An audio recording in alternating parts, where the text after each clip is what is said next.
Welcome back to a Weekly Manga Podcast book club series where we deep dive and explore the weekly shonen magazine series GACHIAKUTA by Urana. My name is Bruce. I am the proprietor of the White Gray Black YouTube channel, and I'm of course joined by my constant co-host Gautam. Hello, hello. This week we are covering Volume 8 of the series, which is chapters 59 through 67. Let's start with some quick thoughts on the series. Gautam, why don't you go first here? Yeah, good volume. It did not go how I expected, even a little. It was buck wild, I guess. So my thoughts are like scattered. And I kind of just want to read the next one, to be honest. It's like, this is like the bridging volume, I feel, to bigger payoffs. How about you? What do you think? Yeah, this volume blew my mind in a lot of good and bad ways, I would say. It felt so wild and insane at times that I don't even really know how to feel about it, but I do know that it made me feel things, which I think is good. I think that art that elicits a reaction, an emotional reaction, is usually good art.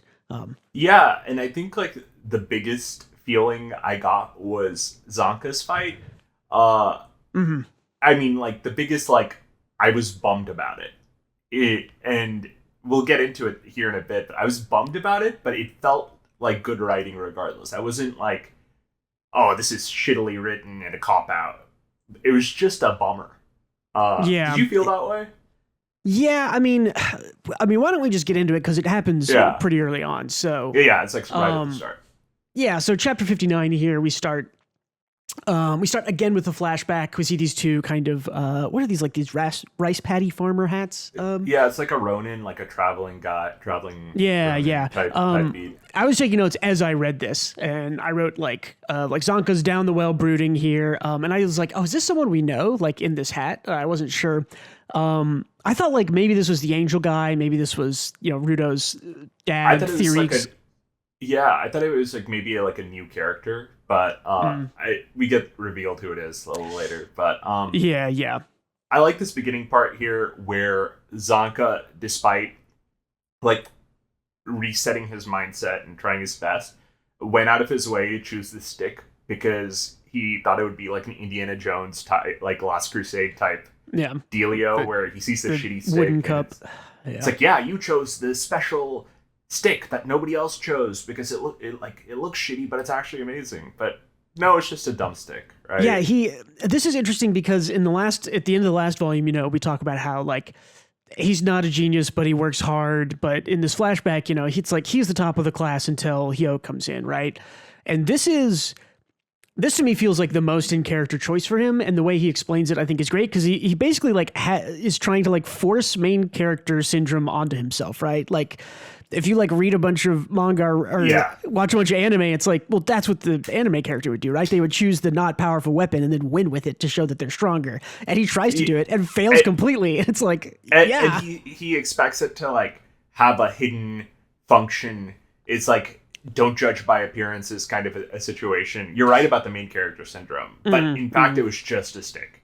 And he is not the main character. So it's he's he's in a spiral of despair. He just jumped into a well, though. Yeah, I really did like his sort of reasoning for choosing the stick, and I'm glad that I kind of expected him to choose the stick and then lose, but be oh, this stick is better than I thought. I thought we would get something like that, where it's he realizes that it's a better thing for him, and then becomes attached to it from there. And I actually prefer what's actually in the volume, which is, he picks the stick. It wasn't supposed to be there. It was an accident. And yeah, it's not as good as a sword, because of course it's not. Why would, as we will learn later in this volume, some weapons are more effective at killing than others. And I think the cool thing is, I think you're right, is the stick just represents him. It's nothing special, but with enough effort. Yeah, that's a good. That's a really good. Yeah, sorry. That's a really good point. A really good parallel is that I think Zonka, in choosing this stick, is trying. You're absolutely right that they're a reflection of each other, in that the stick is nothing special and Zonka is also nothing special. And he chooses the stick because he says, well, if I choose the stick and I win with it, or if I choose the stick and somebody tells me that was actually the best choice, or that was actually the best weapon, that means I'm actually the best choice. That means I'm actually the best. But he chooses it and it's not. And it reinforces the idea that Zonka is just kind of a nobody who is not actually as smart or as good as he wants to be or as he thought he was in the past. And that's a really good parallel there. Yeah, I really dig it. And then the random Ronin guy gives some sage ass advice. It's like, I never understood what makes people a genius, right? Like, why can't an average Joe be better than a genius? What makes someone a genius? I never really got that. And he says, why should you turn into something you're not? Mm-hmm. And yeah, Zanka is so ultra focused on what he needs to be, what society perceives, that he is just not being true to himself in any way. And that's like the biggest thing blocking him. That's what Hyo mentioned earlier too. And I think it's finally starting to resonate after this guy said so. Yeah. Well, and I think it's, it really reinforces the stuff we talked about at the end of last volume with how hard work will outdo quote unquote genius. As someone who maybe has a head start or gets something faster, someone can be faster to learn the piano. But if you play the piano for 10 hours a day and they play the piano for 1 hour a day, if you started worse, you will get better eventually. Like that's the average Joe, the quote unquote average Joe mindset, right? And which I wholeheartedly agree with. And I think Zanka is a shining example of it, of hard work will trump whatever blessing you think someone has before. And I think a lot of times we look at people and go, they're a genius, when in the reality, they're just a hard worker. I think the majority of the time in real life around us, you can look and be like, oh man, that guy's a piano genius. It's like, no, that guy plays 15 hours of piano a day. Of course he's amazing at it. That's what he does. He practices. He works hard. I think like the point this Ronin was also trying to make is that Zanka is a hard worker, even in his backstory, but it's like not enough. But he's trying, his expectations and his goals are skewed. He's doing it for the wrong reasons is the big Zanka thing, I think, in this flashback, is that he actually is a hard worker. I mean, he was top of his class. You can't discount the fact that like he was working hard enough to be top of his class before Hyo showed up. That is not, I mean, he's not he's not last in his class, right? He's not that kind of average Joe. He was a hard worker before. He was doing it for the wrong reasons. And once he has the right reasons, which I think he does now, technically, it will make him stronger. He needs to realign it, what motivates him and his metrics for success. And I think that's what was kind of awoken in him here. Yeah. I think the quote really drives it home here on the page. Like, can't you just be an average Joe that's better than a genius? Like, can't you just be somebody who is not blessed to be ahead of the pack, but works hard to be better? So I do really like this theme. And then we get the reveal. It's fucking Engine! I freaked out at this point. I was like, hell yes, fuck yes, Engine! So I was like, what a cool motherfucker. Just like giving sage advice to random kids in Wells. Good for you, Engine. I get why Zanka loves you. Yeah, I was about to say, this is great because this connects Zanka's love for Engine and kind of undying support for him and all that. And also for validation. Yeah, that too. But it's also good, like I mentioned this a lot in the podcast, not here, but anytime you can have a character you've already introduced in a story fill a role, like Zanka needed someone here to kind of tell him what to do and guide him along this path, and using a character you already have in the story is always better than introducing some new character. This is great. This I like this a lot. That was very cool. I don't think I have there's a panel earlier that I didn't grab, but one of the panels here shows his hands and it has like the rings and the tattoos and stuff on them, and I was like, it's showing us those hands. I should know those hands. Who is that? And I couldn't figure it out. And then it showed me this, and I saw his other hand here, and I was like, oh yeah, that's Engine's tattoos. Like, he's got the weird kind of black goo looking tattoos. So, and even his hairstyle is pretty distinct. Well, for sure, when the hat comes off, you're like, oh yeah, that's Engine. So I thought that was sick. That was a great reveal. And Ryo is there with him too. I thought is interesting. Yeah, Ryo. I think Ryo's like the first one Engine picked up, if I had to guess. To be part of his team, yeah, I think so. Yeah. I don't know. I would assume. Well, I don't know. Maybe he's a cleaner by this point. Maybe he's not. Maybe he's just a guy doing stuff. So who knows? But so this might be a stretch here, right? I want to know what you think. What Engine says here: show me that an average Joe can go beyond the sphere of genius. Mm-hmm. That is weird wording, a little bit. I mean, it makes sense, but it's like. Is he using the word sphere intentionally here? Is this like hinting at anything? I don't know. I would have to see what the original Japanese is, if it uses the same word that it calls the sphere up top, or if it's called something different. It's just an unorthodox way to word what he's saying here, and it aligns with the big sphere in the sky. So it's like I'm just keeping it in the back of my mind as a sus point against Engine, knowing a little bit more than he lets on. Yeah, I mean, I think it's definitely confirmed that he knows more than he lets on. It's like, what does he know, right? But I don't know. It's an interesting thing to think about. But I'm not sure. It feels like a stretch to call this kind of like foreshadowing or a hint, but it feels like it could be. Yeah. It definitely could be. It is either a planted seed or, I mean, this could just be the translator having the word sphere in their head, and like sphere of influence is kind of like sphere of genius. That's kind of what I was relating it to, but it is. I didn't even notice that, but it is interesting that he uses the word sphere there. Yeah. Yeah, I thought this was a hilarious first chapter. This is kind of what I was expecting from the story of Zanka, but I was not expecting it. I think it's okay that it skipped everything that happened after he chooses the weapon, right? I think that's totally fine, like skipping ahead and doing it. It is still funny to just like be like, oh yeah, here's Zanka's backstory, choose a weapon and get ready to fight. And then it skips ahead and he's like been sitting in a well for 3 days. He lost. He chose the worst weapon that was an accident that wasn't even supposed to be there. And he's moping. And it's like, yeah, it is where I assumed he would end up at the end of the story. But I guess, I don't know. I was expecting him to learn a lesson along the way, and he did, but he learned the lesson by completely and utterly failing. And then if you skip to the end and he's still a failure, and then someone tells him the lesson, as opposed to like learning it firsthand, I guess, through like an experience. So sometimes it just doesn't click until you hit the low point, right? Yeah. So I'm kind of laughing at this point. I'm like, oh yeah, this is a fun chapter. And then he starts to get back up, and I'm like, hell yes, here we go. This is also a cool panel because it's like the panel on the right ends the flashback with him climbing out of the well. Mm-hmm. And this is him on the left in present time getting back up, and I was so fucking hyped. I was like, me too, man. My boy. It's so good because in the span of like 3 or 4 pages, you get the reveal that like, oh shit, it's Engine who told him what to do it, and then it's like, yeah, here we go, and then he's getting up, and then fucking like, yeah, I'm gonna show you the latent powers of an average Joe, and it's like, hell yes. I was like, here we fucking go, like, and then he Mjolnirs over his stick.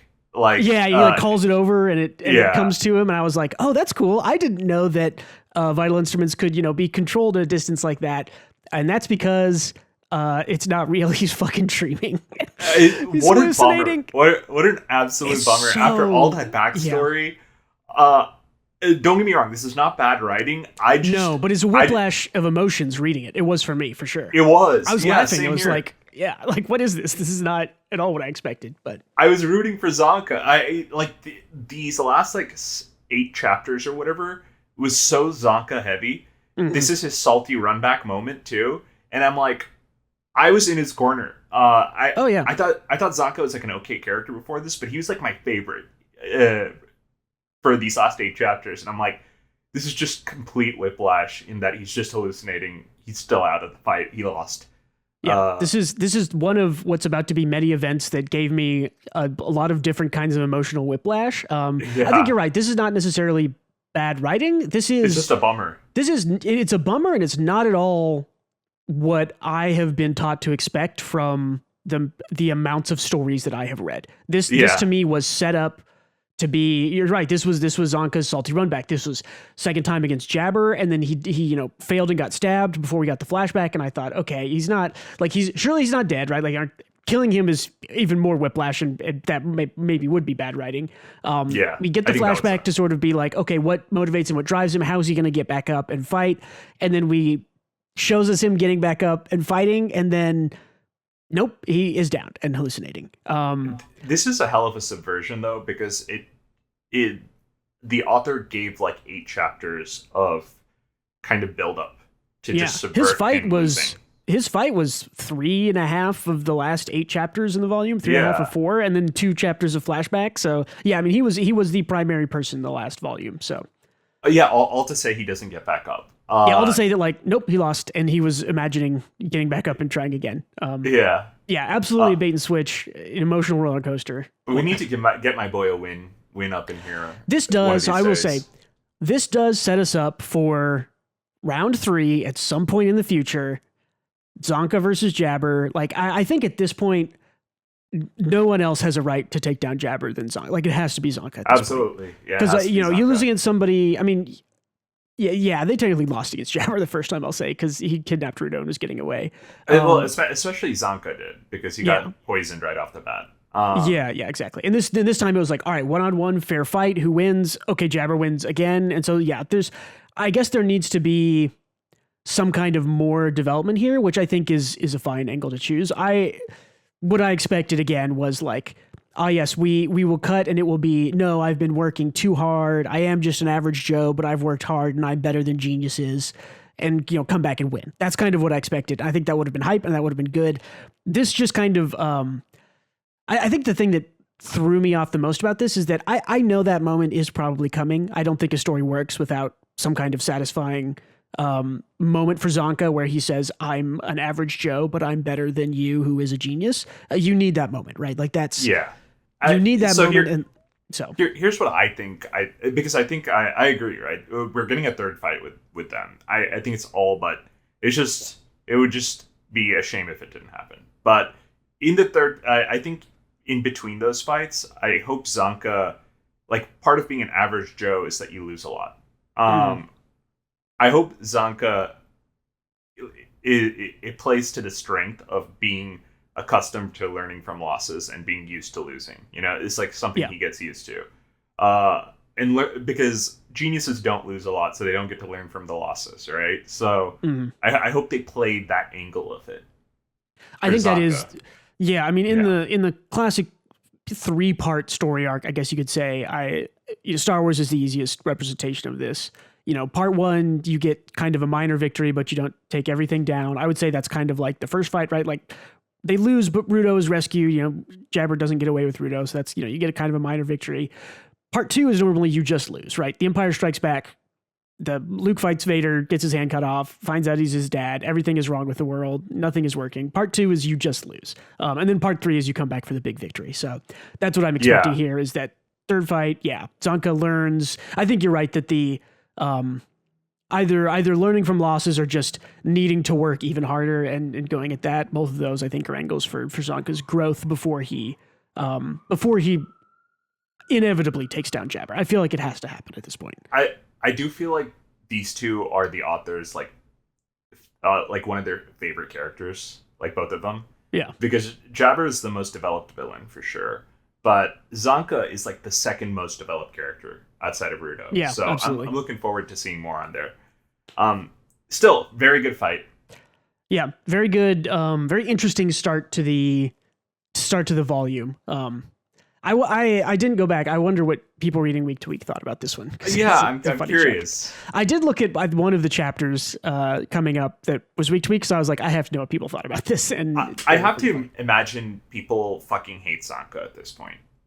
I don't know. I mean, yeah. Because I don't trust people because like in shonen, power levels are everything, and then people just like strong characters. So I don't trust people to fully relate to Zonka's character arc, and not in the kind of battle shonen world that we live in, I guess. But I guess people reading this much GACHIAKUTA are used to wordy, like dialogue, theme heavy stuff. So who knows? Yeah.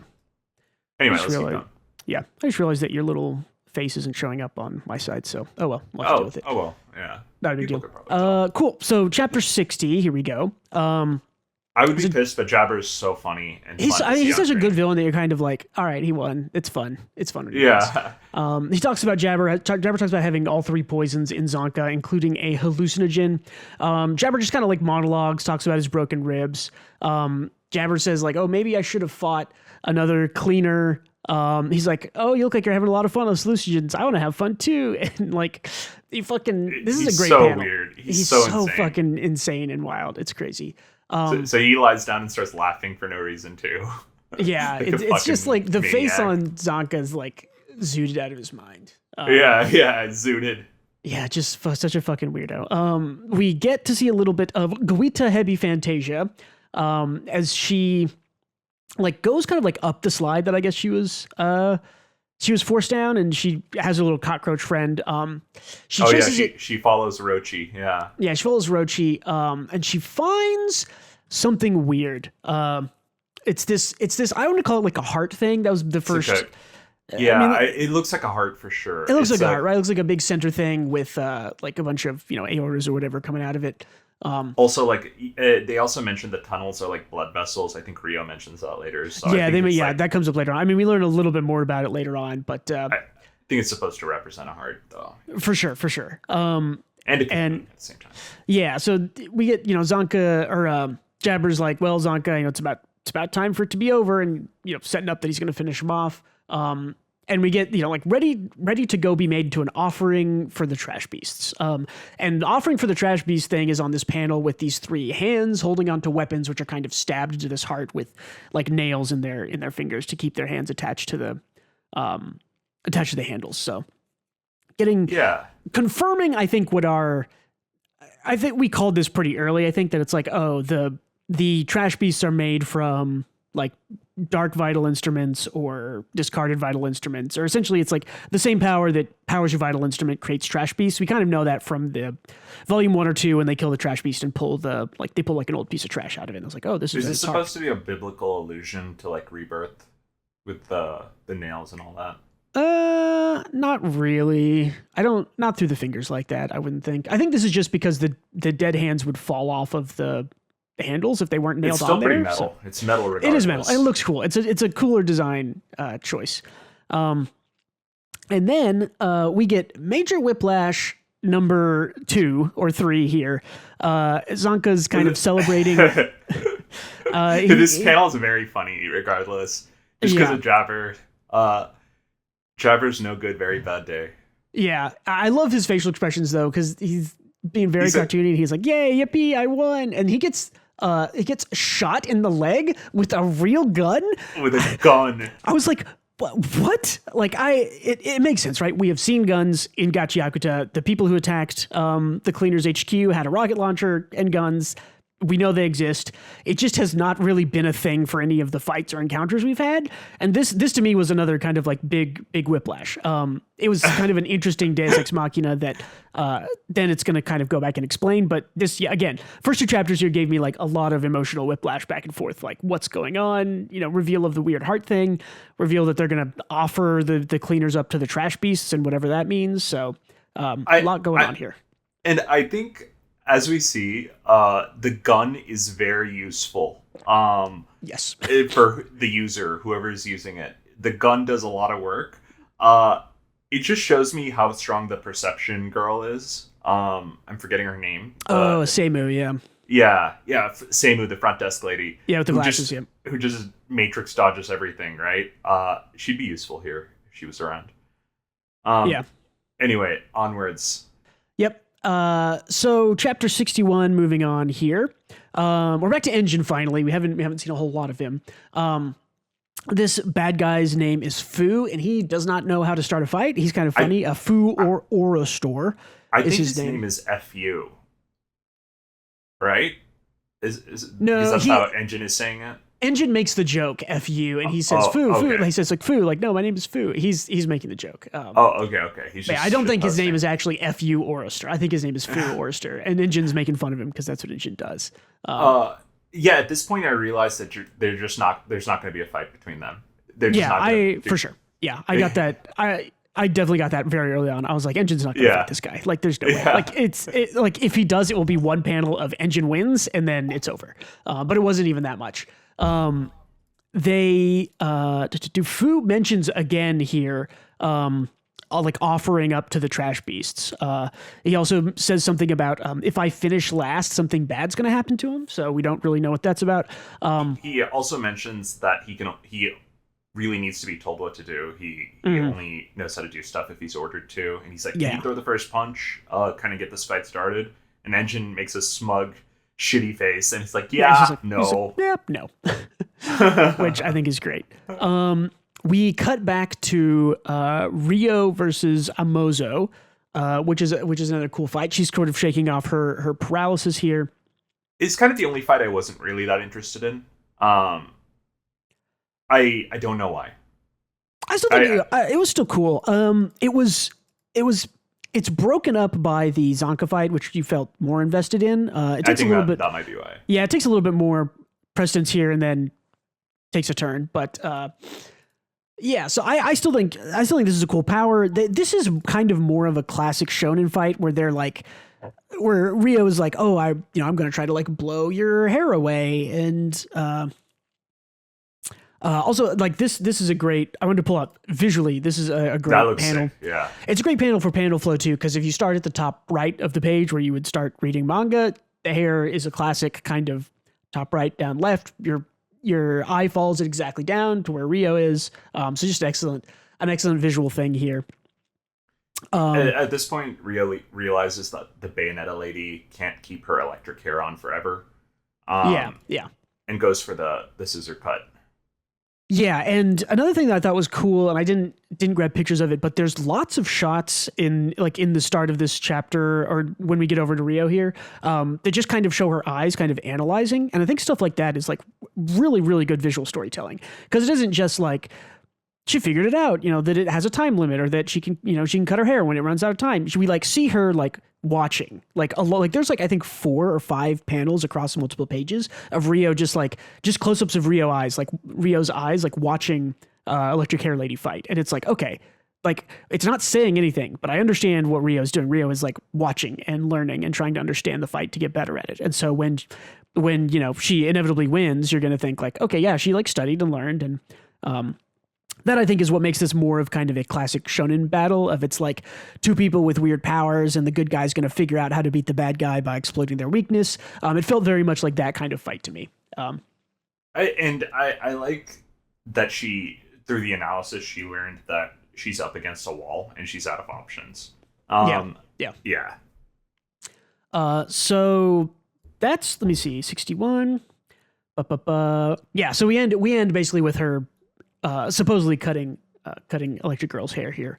But we start with chapter 62 here, and she misses, and the girl's hair is like moving on its own, and she basically says, again, some really cool action stuff here. She's like, I'm not gonna let you cut my hair twice, because she cut it once at the start. She says, I can move my hair at will as though my nerves run through it. I thought that's kind of cool. Yeah. Well, and what we're seeing here is something I've liked about kind of lots of different fights is that there are vital instruments involved in these fights, but they are not all of your power. Like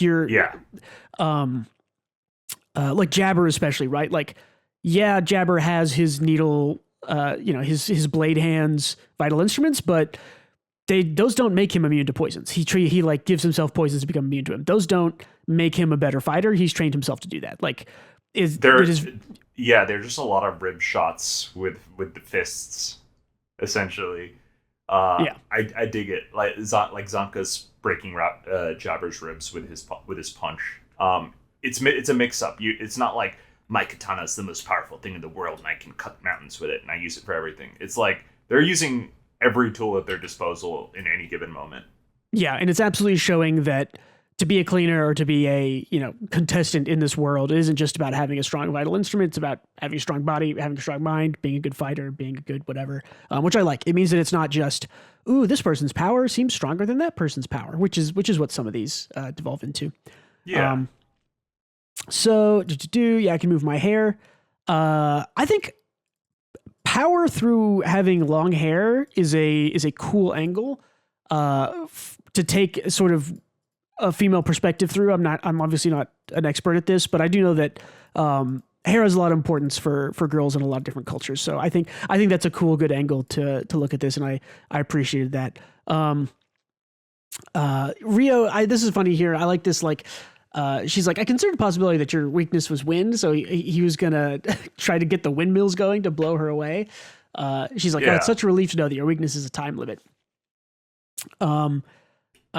They're calling her Noir Day, which is another weird name. Rio kind of like asks her where she's from, and she gives kind of very small. She's like, I lived in a village of women in the Southlands, like the warrior. She's like from a warrior tribe.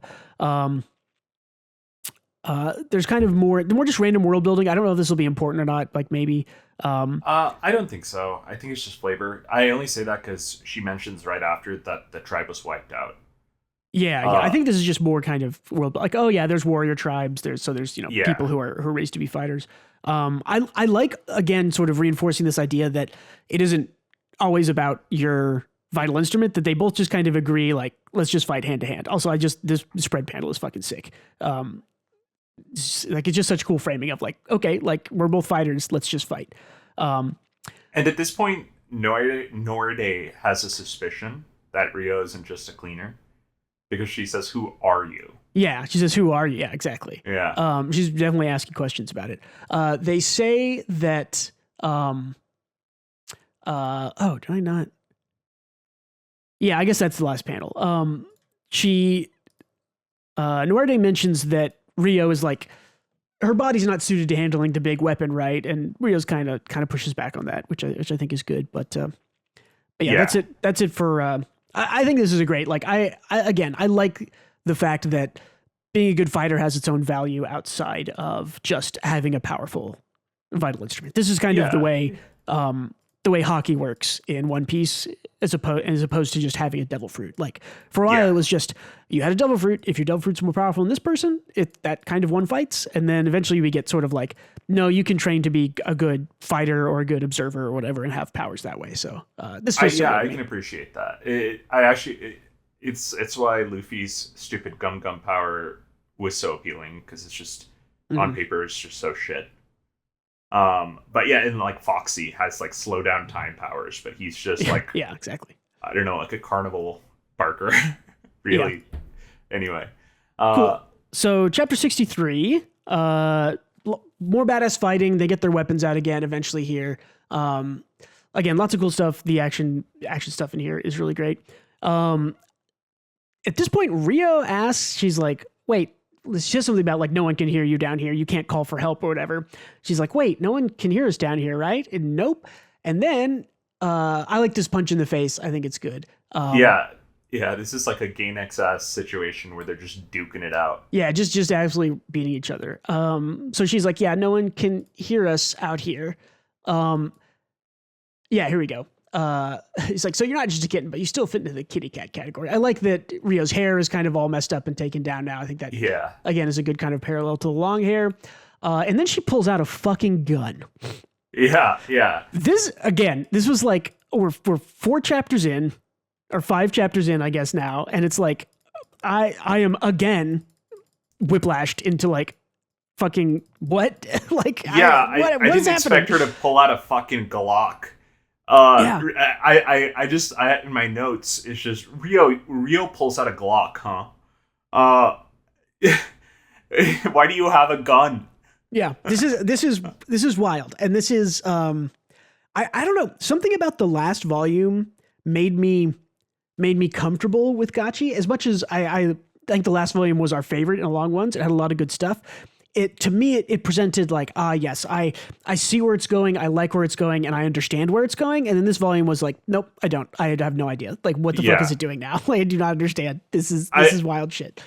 None of the fights went the way I expected. I didn't expect the Zanka hallucination fake out. I didn't expect Rio to pull out a gun and just shoot her opponent when she was out of options. It's like, it's such a wild and bizarre way to end this fight. I'm not fully sure if this is satisfying or not. But it's interesting, which is I definitely agree. It's I think part of it is that the Zanka fight, although I think we both agree that it is a good choice to do that, that's an unsatisfying ending. And when we got to this fight, I was like, even if she just lost, I think that would have been okay. It's satisfying in the way that it resolves. This again feels a little unsatisfying in a weird way. It isn't necessarily bad because it does tell us a little bit about who she is and where she comes from and stuff.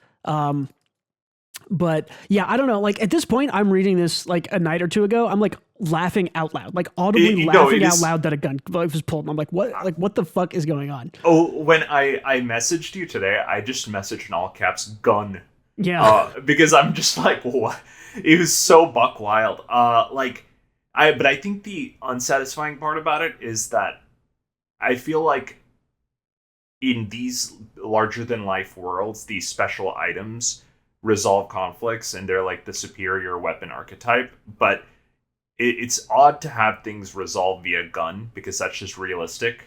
And it makes me wonder why everyone doesn't just have a gun.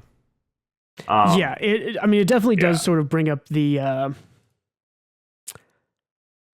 It begs the question, why do all the cleaners not have guns? And I even kind of wrote in my notes like, oh, is this like a secret bag? Like, do the cleaners actually just give all their cleaners guns in case they have to fight humans or something? Yeah.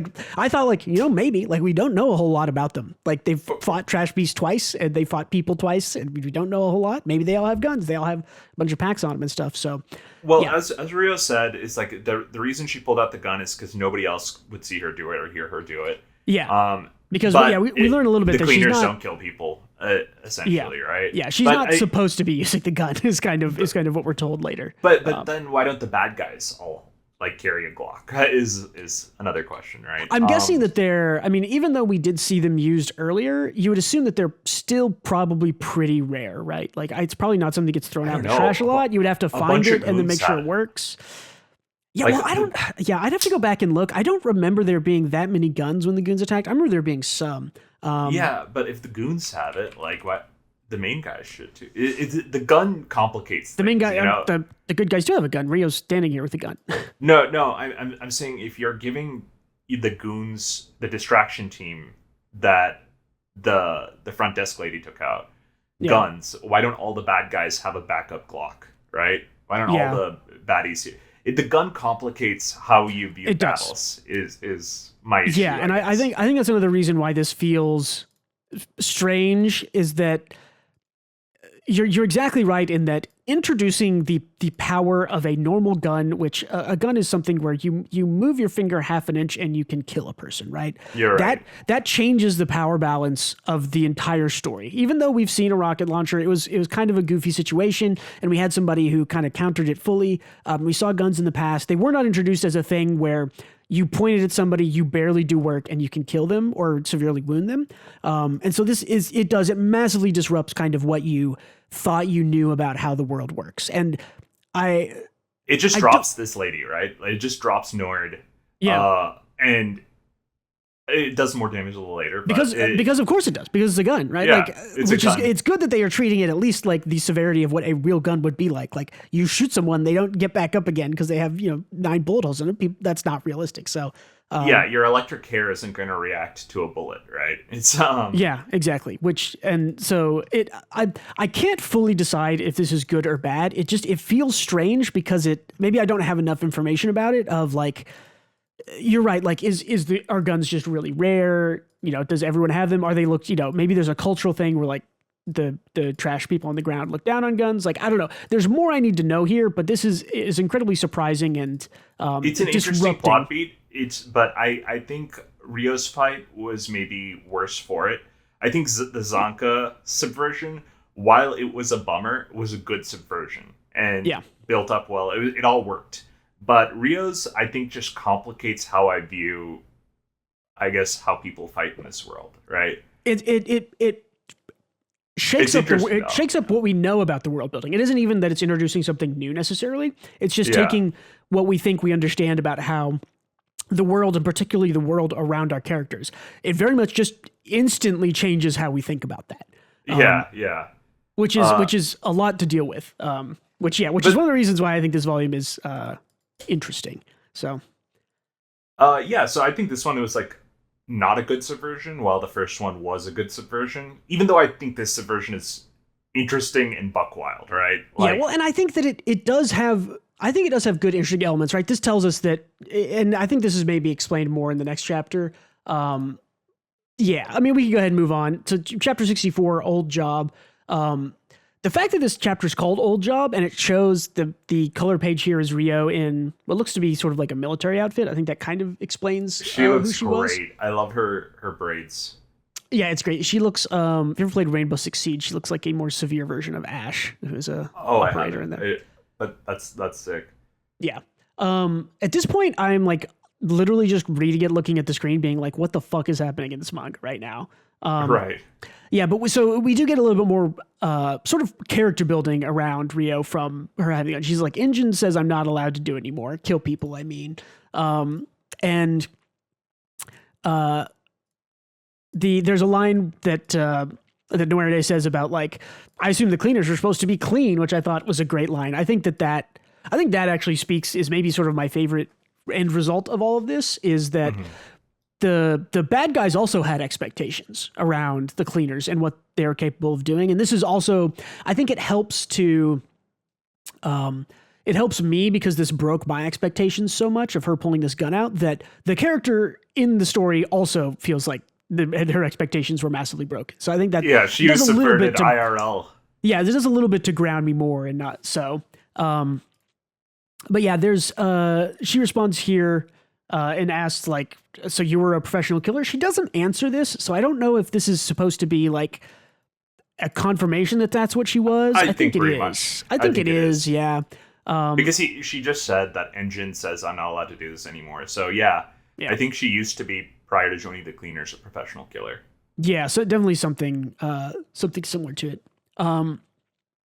There's some comments here about the pipes. The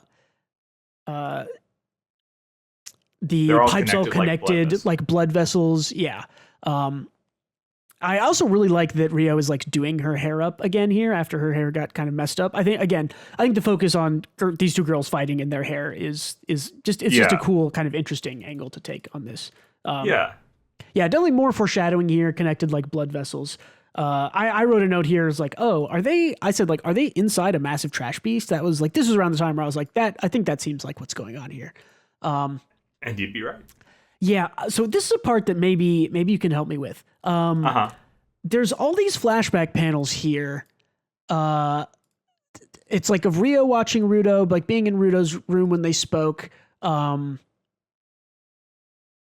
It's basically just connecting her, because she went back to her killer instinct form a second ago with the cold dead eyes. It's basically just her connecting back to people and showing that whatever she did is she cares about her teammates and is there for them. Okay, that makes sense. It didn't really make sense to me why, because I was like, why are we flashing back and seeing all these things? And then she just kind of like continues on with like talking normally, but I guess that makes Rio's sense. Rio's a killer, but she's not. I think it's here to say Rio's a killer, but she's not a sociopath. She still cares about people. Yeah, I guess you're right. It's I also wasn't sure, because this is her talking about Amo. I don't remember if this was even a panel in the manga originally. It's like, but this is when they first meet Amo a while ago. That's right. When Amo's like sniffing around when she's first there. Yeah. Gotcha. So it turns out that Rio was the one who shot Jabber. Also, again, costume changes in manga. She looks fucking sick dressed down like this. I think it's awesome. And just like her cover, by the way, it's like when she's in mercenary mode, she has her hair braided up in a different way than how it normally is. Really? Okay, I didn't notice that. Hold on. Now I gotta look at a picture now. Yeah, it's just a cover picture versus. Oh yeah, you're right. Because she has like a kind of let me get this up on screen. Oh come on, open image in new tab. She has like a kind of twin tail. Yeah. Look, and then when she does the braids, she's in killer mode now. Yeah, exactly. That's a good call. I didn't even notice. Again, hair is important here. She unloads on Jabber here. Also, she shoots him like 8 times or something. And she's like, "You're a tough guy. You'll probably live." But she like unloads a whole fucking clip on him. Yeah, and then he does live, because we see here she like looks over and he's gone now. Is he? I think that's what she's looking at here. She looks over on the ground and there's blood, but he isn't there. So I think that means that he's like got away. I think he might be collapsed somewhere, but I think he lives regardless, because Rio wouldn't have said, "You probably live," if he wasn't alive, right? Jabber dies from his wounds off screen. Yeah. Also, so the way that Rio says that when she's talking to Jabber, where she says like, "You always could take a lot of hits." Are you reading? I'm reading that in that Rio and Jabber know each other potentially from the past. They might both be assassins. It would make sense. Yeah, it would definitely make sense if they were both professional killers, right? Like Jabber absolutely would be that kind of guy. The poisoner is like a stereotypical contract killer. And the way it was translated and said here, like it was like you always could take a lot of hits. Like she has seen him take a lot of hits in the past in order to say that. You can't just make that up. Like the only time she's ever seen him before was when he came out of the ground with Rudo, and it didn't matter because he was forced to drop Rudo anyway. So yeah. And I think this connects to like the little flashbacks you were wondering about is like she's like a bit giddy to find Zanka, and he's like, we're gonna fix you up real good. It's just showing she cares more about her new life than her old one. Is what I read from that. Yeah, I think so. Something about all of this, even though I think the gun reveal is a little wild. Her coming in to save Zanka, I think her history of being a contract killer, I think this is good. I think that one of the good things to come out of the gun reveal is that it is mainly used in the rest of the volume as a character development for Rio, and not necessarily as like, even though like we're talking about, it shakes up the whole power balance system. The rest of the volume doesn't really care to address that. It just says this is just a thing for Rio. So maybe I would be okay with it kind of being just that, right? Like not necessarily being everybody's got a gun, or why don't they just get a gun out? Like Rio has a gun. She's not supposed to use it. She used to be a professional killer. All of that makes sense to me, even though the reveal of the gun is a little shocking, I would say. I think it's just not great because it puts the question in literally everybody's mind. Why don't all the bad guys just have a side piece? Yeah. Because it would just make sense. Yeah. Maybe it'll be explained, maybe not, but yeah. I don't think it will. I think they should just not address the gun going forward. I think it should just be used as like it's a character thing for Rio that that is shown to us to reveal more about her and not necessarily reveal more about the world. And in that regard, I think it could have been maybe handled a little bit better, but the way it comes out in the end for Rio's character specifically, I think is still good. So. Yeah, well, I thought it was all interesting at the very least. Yeah, it is definitely interesting. It is not interesting. Cool. Let's move on to this is chapter 65, called "As a Byproduct." This is a very cool panel. Yeah, these last three chapters kind of I liked a lot. I think that kind of as whiplashy as the first five chapters were, I thought the last three were really good and much more kind of cohesive here. So we are back. I like the Zanka stuff for what it's worth. It was just I was just rooting for him. So. Still surprising though. Yeah. We're back with Rudo and Zodal again. The portal guy is kind of playing with Rudo and throwing him around. I thought this was cool. This was a cool kind of interesting fight stuff here.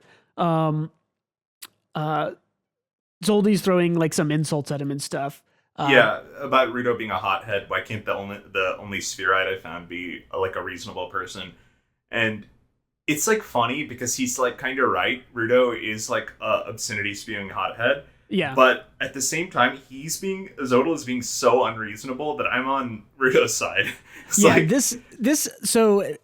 In the last volume, we talked a little bit or a lot about how like maybe Zodal's not fully a bad guy. Like, maybe he could be, it could be on the right side of justice, just a little misguided here. At the end of this volume, Zodal is just a bad guy. Like he's a bad guy, but I always thought he was a bad guy. I think you had a point in what you said still, in that he might have good reasons, or at least reasons we as an audience can sympathize with still. Yeah, I think that what he showed in the last volume that is sort of broken in this volume, for better or for worse, is that in the last volume he seemed like a guy who had like a code of ethics, and then in this volume it seems like this guy has no ethics at all. Like it seems like he has completely thrown out all the ethical things. Listen, brother, last volume he bit a head off a cockroach just to rattle Rudo. But that's just weird. Ethics doesn't come into that. That's just weird. I know it's like it has nothing to do with ethics, but it's clear that this man is like not all with it, I guess. Yeah, I think that is what this volume has showed us. I do like him. He does seem like a very sort of smart villain. I like that he's like, they're one of those people who can't do anything unless I've explained the whole thing from step one. And I brought a picture book to illustrate. I like that in a genre and subgenre where people explain everything that's happening on the page exactly. I like that he's like, do you really want me to do this? Are you really that stupid? Like, he's like, I'm not going to explain everything. He does explain a lot after that. But yeah, we get teleported to this heart room. And he starts sort of telling us about the Watchmen series items, right? The jacket that he has, the gloves that Rudo has, the boots that he stole from Amo. And says that he was basically what he has been trying to do for a while now is to create his own Watchmen series item or items. They talk about, let me see. Yeah, here we go. The Watchmen series has been in active service as vital instruments far longer than any other. The energy contained within them is immeasurable. He sort of asked me, like, he asked Rudo, like, do you understand what that means? That means that the person who originally, invested in them as a vital instrument had to be like unimaginably powerful. Which makes sense to me. Is this is ringing my Rudo's dad angel guy bell for me. Yeah. I don't know if it is for you. 100%, right? Yeah. And it's like Rudo's spiral arms, the spiral cocoon of the trash beast heart.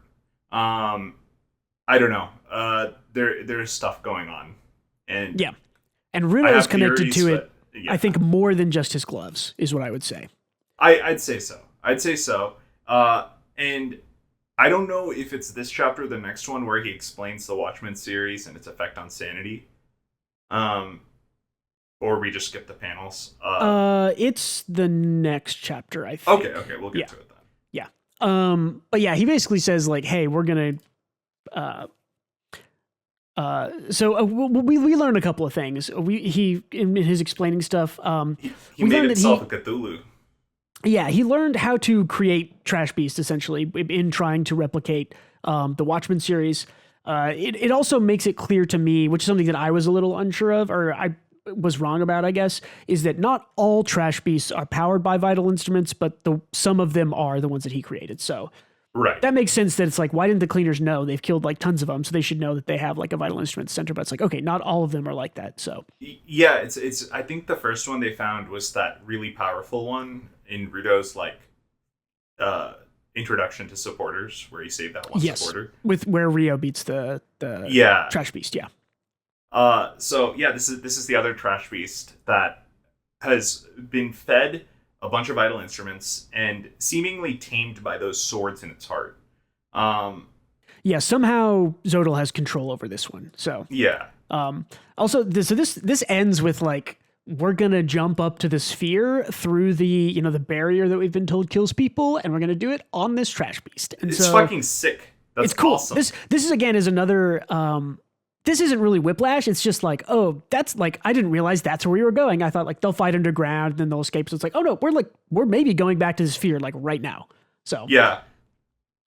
I thought that's really cool. This I think is the starting page of chapter 66. I didn't realize, I thought that they all had the same symbol on them, but this I think shows us that they're all like kind of very slightly different variations on the symbol. Wait, I thought this was just the same symbol contracting and like going out. I don't think so. I mean, it might be, but it's a circle in the first one, and then sort of a triangle and a circle, and then two circles, and then another triangle and a circle. Like a heart or something. It might be that. It's kind of hard to tell. Because if these, like you said, because it's interesting. If, like you said, these are different insignias on different items, then there's a fourth one we're just missing here. Yeah, I gotta like, because Zodal's jacket looks like this, and then look at Amo's boots real quick. Oh god, I'm apparently GACHIAKUTA. If I type in Rudo's gloves, that'll give you.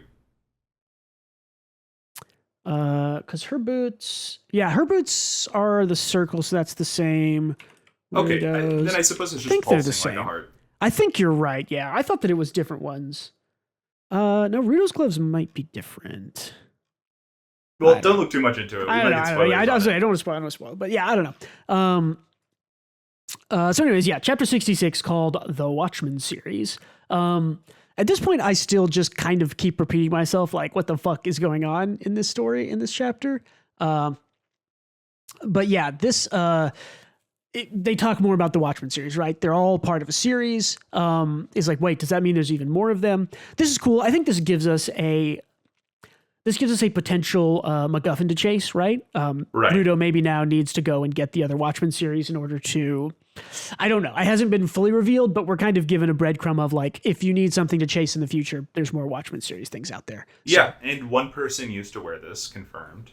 The creator of the Watchmen series. Yeah. I'm also glad that Rudo here is asking the same questions that we have been asking of like, how did Regto have this? And the book too, which it gives us a little hint of because it puts the book on the page here on the left panel. To remind us of that, which is good. That is one of the missing parts is the Necronomicon-ass book. And I'm wondering if that book has like the steps of how to create a Watchmen series item or something. Oh, perhaps. Yeah, I'm sure. Yeah, and this is where what you're mentioning, like, despite becoming a giver for part of the series, he's managed to retain his sanity. He's like, Rudo's like, what do you mean? What exactly are these things? Which this kind of makes sense to me. This explains Amo a little bit better because she's off. Like for good reason with her backstory also, but the shoes maybe played a little bit of a part. She's kind of like even more off when they fight her. So she was off before she even got the boots. Yeah, for sure. For reasons. But I think there's an explanation that I have. I think it's the series has is he effectively go one more. He said the Watchmen series was all worn by a single human being. And he explains a little bit later in like 1 or 2 pages that there are right here. That humans generally can't use this series of items without irregularities, but him and Rudo are both able to use it. And that's because there's an important part that makes up a person that seems to have been left out. And basically you see a dummy with a missing heart, and you see Rudo isolated from his fellow man. Basically, I think Zodal and Rudo are... The missing part is their lack of connection with other people. I mean, you could be generic and just be like they're missing their heart, they're missing love of some kind, and so that is instead filled in by the power of the Watchmen series. Yeah, which the piece they're missing is human connection and love and being loved. So I think exactly. And I think that's why Amo is also not irregular due to the series. She's just irregular because of abuse. Yeah, I think you're right on that, because she also I think had a hole in her heart filled, and she even mentions it in her flashback, right? That's like I did not feel complete until I had this filling in a part of me that was missing or whatever. So this also one more thought on that though is that I also think if we assume the angel is Rudo's father, I think it's like pretty likely, but not confirmed at all. Rudo's dad left him alone with Regto up there, maybe so he could use the gloves properly, but at the very least, we know that the angel said that the boots are a great fit for Amo. They're meant for her, because she was damaged in this specific way to where she can use them without going insane. Yeah. So the angel intentionally knew this part that Zod was explaining to us. He knew how the Watchmen series worked, is what you're saying. Exactly. Yeah, which I agree. It to Amo for a reason. Yeah, for sure. I have to assume the same thing of Rudo and his gloves and his dad, but that throws a kink into the theory, because now I'm thinking, why would Rudo's dad abandon him, cause him to feel unloved, and then give him gloves to fill in the missing hole in his heart? That doesn't make a whole lot of sense to me. I think so maybe it's a just different. Maybe it's just to power parts of the Watchmen series so he can collect later. Who knows? Yeah, potentially. I do think the Masked Angel guy could be, is not necessarily a good guy, or I don't know if he's a good guy or bad guy. I guess he could go either way. Yeah. I think he's a bad guy, but who knows? Yeah, we'll see. Definitely this connects a lot of stuff, and this makes a lot of sense. I think these reveals here about the Watchmen series are really good and interesting. Also the art, I love the art. Like, all the drawings of Zodal in this chapter are fucking sick. He's like, he looks so good. He's freaky as fuck. I dig it. Yeah, this oh, I know what I was going to say. This also connects potentially to, do you remember Seimu talking about the darkness that was inside Rudo whenever it kind of flashes to it whenever he's beating the shit out of Amo a couple of volumes ago? I think that potentially that darkness she saw might not actually be from Rudo. That could be from the gloves, right? Because if a part of him is filled in with the power of the gloves, that could be that dark power. Because again, like we mentioned, like Rudo's a good kid. Like he's not a bad guy. So him like having a dark evil power inside him that could destroy the world that Seimu saw, to me that potentially is maybe just the Watchmen series instead of Rudo. I actually think it's the opposite. I think what she saw is the capacity for him to, because he's so he can use a series without losing his sanity because he's detached from humanity, and that leads to the capacity for violence. What Zodal is right now, right? Yeah. Okay. I could see that also. And I think what she sees is the potential that Zodal likes, the ability to use overwhelming power, but she sees that because she's a good guy. She sees that as unbridled violence, the capacity for terrible things, right? That's my interpretation on it anyway. It could be both also at the same time, because it would make sense to me that Seimu would use her powers to like read a person's heart and see like about the people they care about and how they care about other people. And if you did that with Rudo, who doesn't have any of those human connections, and instead that part of him is filled in with this power of the gloves, she would see that power of the gloves instead. So, but that also could just mean that, because he doesn't have that part of him, he has that potential for evil. So maybe the power could be neutral, but it's because it's inside someone that doesn't have those connections, it has a massive potential for evil. Right, exactly. Because ultimately people without human connections aren't inherently evil, but they also don't have anything tying them to human morals. So it's like, it's just a worrying thing. It's a potential for a bad time. As you see with Zodal. Yeah. So we learn now that Zodal used a part of a defective test Watchmen series to make this trash beast that is going to jump to the sphere. He says he says like we're gonna cross the border on this trash beast, and we're gonna see like who lives or dies. Which, you know, it's I don't know if we've directly been told it, but it's very much implied that most people who cross that barrier, up or down, die. It's like, it just kills them for whatever reason because of the beast or whatever's kind of in that middle area. Exactly. The Cthulhu monster we saw in like the first chapter. Yeah. There's a callback to the weather report. Is that what you were going to mention next? The second callback to the weather report that Zodal was watching in the bar. Very cool. Yeah, great connective threads. At this point, I like made a note in my reading. If I was like, there does not seem a way to stop this. Like, it is an entire large trash beast. It has all of the cleaners on all of the bad guys on it. It's gonna jump.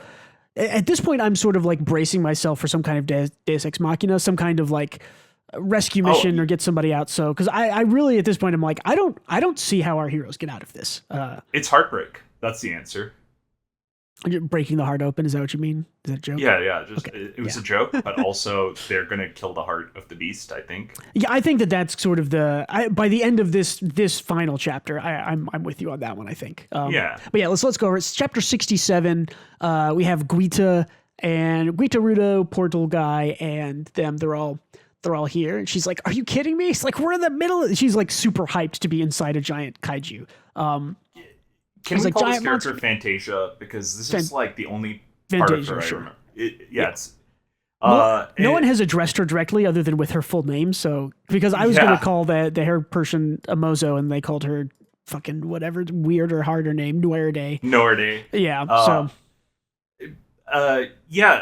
She's here to ruin the vibes, and I respect it. She's great. I love her. It was getting a bit too serious in here, so she's very excited about... I don't think she fully understands what's happening. No. Because she just said giant monster battle, and that's not what the situation is at all. She's funny and goofy. She appears on the final page of the volume, which I think is interesting, and we'll have to see where that goes after that. Cut back to Engine and Fu here. Do you feel like she's insanely overpowered, by the way? Like her, like she's going to be really strong. Yeah. Okay, here's what I think. I think she's saying yes, giant monster battle, because her vital instrument is the like onesie that she's wearing, and it's going to turn her into a giant monster, like to fight the thing, like maybe something like that. So I think you're right. That would be sick. Yeah. So we get sort of rumbling engine walking away from Fu here. These are some of my favorite. This is maybe my favorite face in the entire. I can't even decipher what Engine is feeling.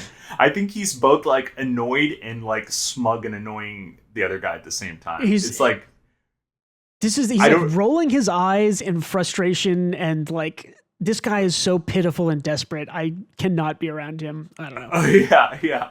It's a very good Engine face. Yeah. He's like, can't do anything unless someone orders me to. Like, Mr. Zold told me it's my flaw and I have to fix it. It's like, please knock me down. He's like, until I know some way to get out of here and where to find my crew, I'm not going to feel like fighting anybody.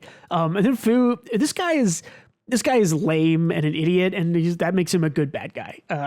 He's like, you can get out of. He's just like, you can get out of here easily. Just use your vital instrument to smash through a wall. I mean, duh, we're inside a trash beast in this like goofy, again, very Okubo inspired face. He's just a funny little guy, is what what Boo is. We get this is like some of the greatest facial expressions in a row. We get like smug, we get like frustrated, eye rolly, smug at the bottom. This goofy yelling from Fu, and then we get like squinty eye, like what? We're inside a trash beast. I don't know. The facial expressions are great. This is a cool moment though, where they all realize that they're in a trash beast, kind of at the same time. Yeah, I mean, if you think about the sort of timeline and events that are happening, basically everybody learns that they're inside a trash beast at like about the same time, which I think is great planning and forethought. We cut over to the Dear Santa and Bro Santa talking to Bundus. Bundus. Yes, good old Bundus. God, it's not a good name. It's not a good name for such a cool design. Yeah. Stuff's shaking. I like that he gets onto Dear Santa for like shaking his leg. Like this is like a tick that I have, I guess. Like I'll always have to be moving my leg or something. Yeah. So I thought this is funny. Yeah. It's also interesting that I've now sort of noticed a pattern of Bro Santa is like pretty constantly like keeping Dear Santa as like happy and comfortably as he can be, like maybe out of fear. And then this is I think it's just he's an overprotective dad. I think it's a little I think it's a little bit of that, but something about the end of this maybe there's more going on. But he's like, oh, you're a cleaner, you didn't notice? He's like, what? He's like, we're inside and then we get finally, after this guy has not said a single word, Dear Santa has not said anything, he like puts his foot down, looks badass, and says like vital instrument Centralian, which like cool, like awesome. What a cool name. Yeah. And then it's like, okay, all the cleaners that we know of know that they're inside a trash beast. Last page of the volume, like time to do some cleaning. And they've all got kind of like a badass look on their face. So this, as much as the first part of the volume was very kind of whiplashy and interesting, I thought that the finish of the volume was really good. I really enjoyed these last three chapters. It was hype. And it's it's super hype way to finish the volume. So is this the end of the volume? Mm-hmm. Okay. This is the last of chapter 67. So for context, I thought the volume ended at 69, so I read 2 extra chapters. Yeah, I'm glad. So I do know a little bit about how the Dear Santa fight goes. Gotcha. Okay. But yeah, we'll talk about it next time. It's a lot of fun so far, just in the next 2 chapters. Yeah, I mean, usually I trust the series at this point. I know, me too. So any final thoughts about the volume? Anything we maybe didn't mention? I've got a couple of thoughts too, if you don't have any. Yeah, I was big on the Zanka fight. Even though it was an absolute downer, I thought it was a downer in the way where it was like I was rooting so hard for Zanka that I felt like an emotional stake in that fight. And the fact that the series made me feel that way and then whiplashed me and made me feel bummed about how it ended, it's just good writing. It means I'm invested. Yeah. I also think it is appropriate storytelling to have him lose, but I think it was also done in a fun way. It wasn't just, he's still down, he lost. It was like, he's getting back up, and then he's like, nope, you're hallucinating. It was cool. That was like fun. Complete whiplash. And Jabber is just such a delight on screen. Yeah. That I couldn't even be mad at the guy. I think I think Rio's stuff was okay. I think I have to give that more thought. I'm not sure how I feel about it because it was interesting. I thought I was cracking up. I was like, what the fuck? But ultimately, that subversion felt less satisfying. But I think it's supposed to, right? It's just like she ended her fight with the Glock. She didn't win by fighting better or out strategizing. She just pulled a gun out. Yeah. And I think the author knows that's like supposed to be inherently a little it is supposed to be not satisfying. Yeah, I mean the whole purpose of it I think is definitely to sort of subvert your expectations. She's cheating, right? It's like she's cheating at the fight, and that's kind of the point of it. Yeah. But and to your point, it's to show that the cleaners fight dirty too, you know. They play to whatever advantage they can get. Just like the bad guys. They're not so different. Yeah. I think my big kind of, I don't want to say complaint necessarily. This volume was just weird, and I can't really decide on how to feel about it. But the big thing that we've kind of been discussing, especially the first 5 chapters, is just how many interruptions in normal storytelling there is, and that disrupts me as a reader. And so this volume felt very disruptive to me. It did not feel like an easy read. I was taken out of the story by reading it and saying, what the fuck a bunch, right? Which isn't, I generally do not super enjoy that. I like to be into a story and kind of not remembering that I'm reading a story. I like to be in it. So all of these kind of disruptions in storytelling, like the Zonka thing not being resolved, the gun being pulled. I think it was that way just so Rio could resolve the Zonka fight. Because if we did the whole Zonka fight, then we did the whole Rio fight, and then had Rio go shoot Jabber, it would feel weird. It would feel less good. I think it's to indicate that the fights are going on at the same time, and to have that one resolve the other in kind of a natural way. But yeah, well, it isn't necessarily the it's not necessarily the individual like choices made. It's the fact that there were so many different ones in the first part of the chapter that disrupted my reading because they were like, I think it's okay to sort of like, it's Shyamalan's problem, right? Too many twists. Like at a certain point, you've twisted so much that people stop watching a movie and they start taking themselves out of the movie and say, I'm watching a movie, where's the twist? And it isn't exactly the same, but having this many sort of weird storytelling interruptions and surprises takes me out of the story because now I'm out of it and I'm looking for like, okay, well, what's the next wild thing? Like they pulled a gun, Zonka was hallucinating, we're going to jump on a giant trash beast. Like what's the next thing that's going to interrupt my, me being in this story? So that kind of it soured my view on this volume a little bit. I still enjoyed it, but so I don't think it is the subversions themselves, but I think it is two unsatisfying subversions, right? Totally because agree. It's like Zonka losing is a good subversion, a good twist and good writing, but it's unsatisfying for the audience because you did all that build up, so we root for him. And the subversion hits harder because of the build up and because of our emotional stake. Mm-hmm. But the Rio subversion is also unsatisfying for a different reason. And because she's two back cheating, to back. kind of like we said. Yeah, exactly. Yeah, she's cheating back. Yeah.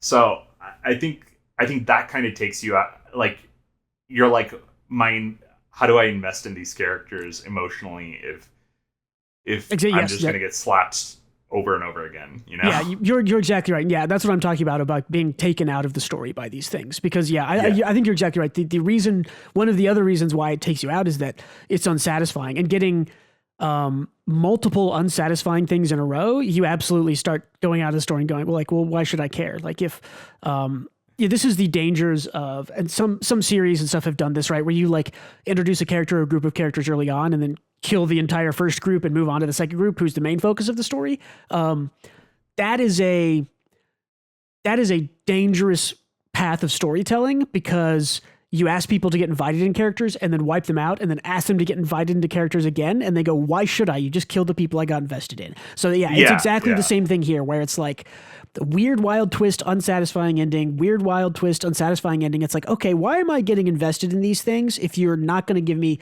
any satisfying endings? And last volume was a lot of setup, and then this volume I expected to be payoffs, which is an expectation that maybe I shouldn't have had. But there was like nothing satisfying in this except for the very last page, which I think is a great last page. But yeah, I really hope that next volume will color how I feel about this volume too, because if next volume gives me some clear resolutions, something satisfying to bite into, I think I will feel better about like, okay, that was just a volume in the middle that we needed to set up to get to the satisfying stuff. That's fine.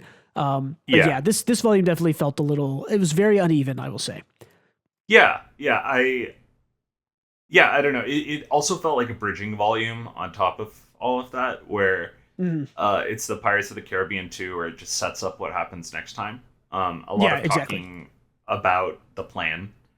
And I think next volume we see the execution of the plan and how people deal with that. Yeah, I think so too. Yeah, I'm looking forward to it. I didn't dislike it at all. I thought it was interesting and a good read all around, but it was a bit weirder than normal. I guess. A lot weirder than normal. This is probably. I mean, this is probably my least favorite volume. But like I like this one less. The Diamo volume was good. It just ended on a sour note. This one was difficult for lots of reasons. Yeah, still a good series. Like it's a fun read. It is still something about it. Even though I talk about being taken out of the story and stuff, I still continued reading, audibly saying what the fuck and stuff, and I was smiling while doing it. Like this is it. This does not bring the series down to any sort of bad or unreadable state. It's still good and fun and enjoyable. So yeah, I still love it. So, and yeah, I suppose it's like I think the series has like proved itself in my eyes. Yes. Where I feel like it's very competent. So it's easier for me to be harder on it as I go forward because I think this author is very capable. Yeah, I agree. Yeah. So I think this author has given us satisfying endings and resolutions before, so I am not. I do not think she's not going to do that. I hope her complaining here is like seen as coming from a good place and not just complaining to complain. At the very least, I feel like we're being reasonable because overall, this is just like a high quality piece of work, and it should be held in the standard of which it is, right? Yeah, and it's definitely going for. I mean, as we've seen in the past, it is going for subversion and different types of storytelling and unconventional things, and so maybe it's wrong that we were surprised that these things happened. I mean, honestly, part of me wasn't surprised because I was like, oh, of course it's weird and isn't doing what I expected to do. Like that makes sense because it's never really done what I expected it to do. So that makes sense. I think it was just some of the details in it. Like it's just a back-to-back. I think the back-to-back. Two in a row real quick and back-to-back. And it's actually kind of three of them in a row, right? Because for me, it was Zonka's hallucinating and then Jabber gets shot. And then you get the reveal that Rio has a gun and is the one shooting. And so you kind of get three of them in a row of like, what the fuck is going on? But yeah. I suppose my only other like minor gripe is that I don't think the author really knew what to do with Rudo during these like paired off fights. It's just Zodal talking at him, really. Yeah.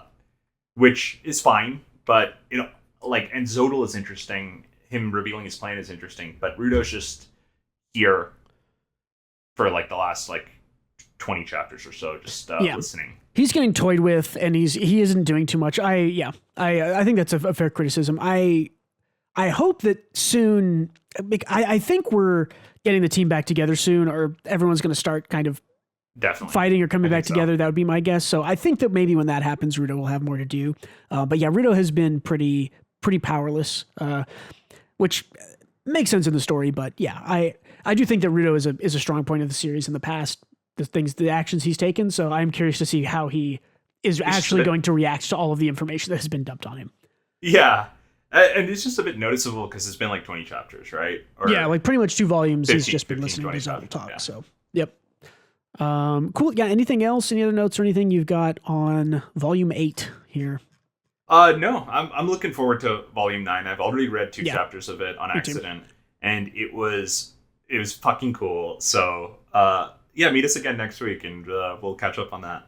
Yeah, for sure. Cool. Hey, thanks again, everyone, for listening or watching. Next week is going to be Volume 9, of course, continued discussions. Be sure to check out that Patreon if you want to support what we do, maybe get some more book clubs throughout the year. Check out Twitter and all that to see my thoughts and posts. If you're a weekly manga reader, don't forget to check out our Weekly Manga Podcast. We will talk about the best ongoing weekly manga there.